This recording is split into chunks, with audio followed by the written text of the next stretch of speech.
Hello guys, ఈరోజు నేను నా ఫ్రెండ్స్ కలిసి వరద వల్ల సర్వం కోల్పోయిన ఒక గ్రామానికి హెల్ప్ చేస్తున్నామండి.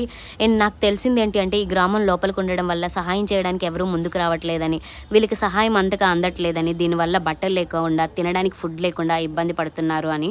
సో ఇదే విషయాన్ని నేను నా ఫ్రెండ్స్కి తెలియజేయడం జరిగింది. వాళ్ళందరూ కూడా మనీ కలెక్ట్ చేసి కడప నుంచి అవనిగడ్డకు రావడం జరిగిందండి. ఆడవాళ్ళ కోసం శారీస్, పిల్లల కోసం బట్టలు, books, milk packets, sugar, biscuits ఇవన్నీ తీసుకొచ్చి ఈరోజు మేము డిస్ట్రిబ్యూట్ చేసామండి. నాకు చాలా హ్యాపీగా అనిపిస్తుందండి. ఎందుకంటే నేను ఒక్క మాట చెప్పడం వల్ల వాళ్ళు కడప నుంచి అవనిగడ్డకు వచ్చారండి. సో దేవుడు అనేవాడు ఎక్కడో ఉండడండి, మనుషుల రూపంలో నుండి మనుషులకి హెల్ప్ చేస్తాడు. ఇంకా మానవత్వం నిలిచే ఉందని నాకు ఈరోజు అర్థమైంది.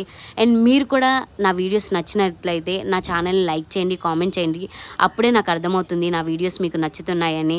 ఇంకొన్ని వీడియోస్ ఇలాంటివి చేయడానికి నాకు కూడా కొంచెం హోప్ఫుల్గా ఉంటుంది, మీకు నచ్చుతున్నాయి కాబట్టి. Thank you so much watching my video guys.